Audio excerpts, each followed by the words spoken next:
अस्सलाम वालेकुम दोस्तों, आऊं आहियां जमील शरयमी। ॾिसी रहिया आहियो टेक्नोलॉजी इन सिंधी यूट्यूब जो चैनल। दोस्तों, मां सिंधी ॿोलीअ में टेक्नोलॉजी जा वीडियोस ठाहींदो आहियां।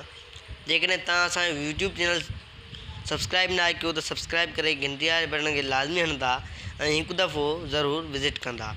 दोस्तों, अॼु जी इन वीडियो में मां तव्हांखे ॿुधाइण वारो आहियां त तव्हां कहिड़े तरीक़े सां सभिनी फ़नकारनि जा, सिंधी फ़नकार या जेके बि दुनिया में फ़नकार आहिनि, उन्हनि जा सभई कलाम ज़ीरो टू ज़ेड ताईं कहिड़े तरीक़े सां ॿुधी सघो था।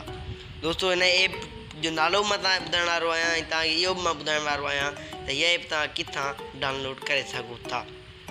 दोस्तों, हीअ ऐप जीअं तव्हां डाउनलोड कंदव, ऐप खे डाउनलोड करण खां बाद में तव्हांजे साम्हूं कुझु हिन तरह जो इंटरफेस अची वेंदो। ऐप खे डाउनलोड करण जे लाइ तव्हां वीडियो खे मुकमल ॾिसो, तव्हांखे ख़बर पइजी वेंदी। दोस्तों, हिते सर्च ते अची करे फॉर एग्ज़ाम्पल असां कंहिं फ़नकार खे सर्च कयूं था।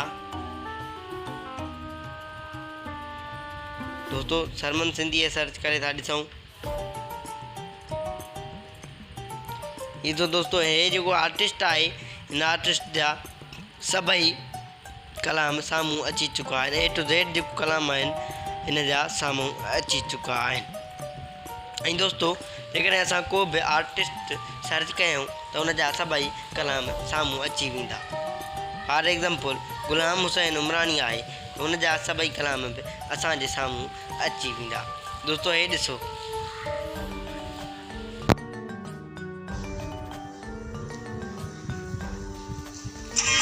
सभई कलाम जेको आहे हुननि जा साम्हूं अची चुका आहिनि।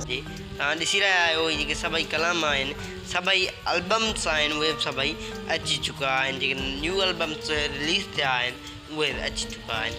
दोस्तों, इहो हुई अॼु जी वीडियो ऐं हाणे मां तव्हांखे ॿुधाइण वारो आहियां त हीअ ऐप तव्हां किथां डाउनलोड करे सघो था।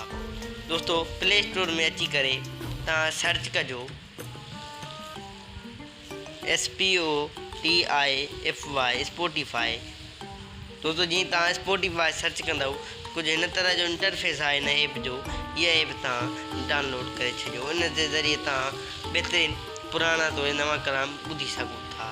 दोस्तों, जेकॾहिं तव्हांखे वीडियो पसंदि आयो आहे त वीडियो खे लाइक कयो, दोस्तनि सां शेयर कयो, कमेंट कयो ऐं चैनल ज़रूरु सब्सक्राइब कयो। मूंखे ॾींदा इजाज़त। अल्लाह हाफ़िज़।